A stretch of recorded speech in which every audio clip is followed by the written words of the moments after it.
Texas Republican Congressman Joe Barton introduced an amendment to stop extra funds going to Louisiana and Connecticut, which some have suggested was a way to sort of buy the vote in that area. And he joins me now. Congressman Barton, welcome. Good morning to you. Glad to be with you. I know those amendments were shot down, correct? On a party line vote, all the Republicans, all four of them voted for my amendments, and all 9 Democrats voted against them. Yeah, I mean, you talked about the Connecticut deal, the Louisiana deal. You also talked about removing a provision that would allow certain hospitals to benefit. I think that has to do with the Tennessee agreement. Is that correct? Well, there's one in Connecticut. We think there's probably one in Florida, and there's one in Tennessee. All right, so you were trying to find a way to excise some of these so-called sweetheart deals from all of this.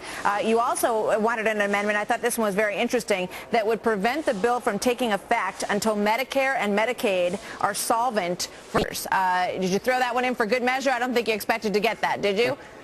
Well, one of the bits of hypocrisy in this is that the Democrats say this thing is budget neutral, or it actually reduces the deficit. Nothing could be further from the truth. It probably adds to the deficit well over $1 trillion over 10 years if you include everything that needs to be included and you accept revenues that have nothing to do with health care, like the student loan program. So that was just an honesty and advertising amendment, which, again, we weren't really hopeful that the Democrat leadership would accept it. And, sir, you were also very outspoken about not doing this through a deem and pass procedure. So you must be pleased that Democrats are not going to try to do that.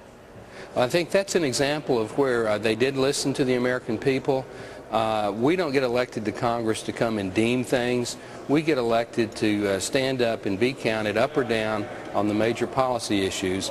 And at least today, there will be a vote on the Senate bill. There will be a vote on the reconciliation package, and members will be accountable. So I'm pleased that that they're going to do that. And I want to give Congressman Cardoza of California, Democrat congressman, some credit, because he said in the Rules Committee that he would not vote for a deem and pass rule, and I think when he said that, that woke their leadership up. Yeah, you know, I want to pull up a full screen that shows the members, because everybody's been watching this, and we heard Tom Coburn talking about it. These are the Democrats who changed their vote from a no, they were no in the first round, to a yes. So these are people who have been convinced that this is now a good bill. Now they like this bill.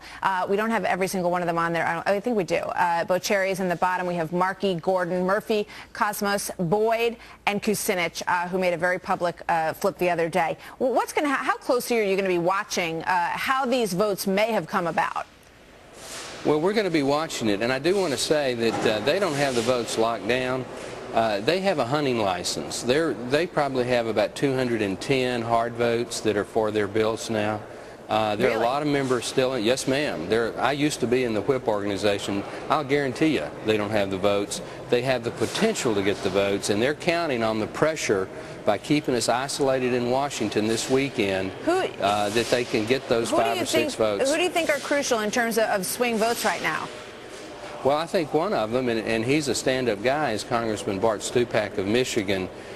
He wants to be for the bill because he's a good, loyal Democrat, but he's also an absolutely staunch pro-life person, and he knows that sometimes personality is more important than politics. All right, Congressman Barton, we appreciate you being here today.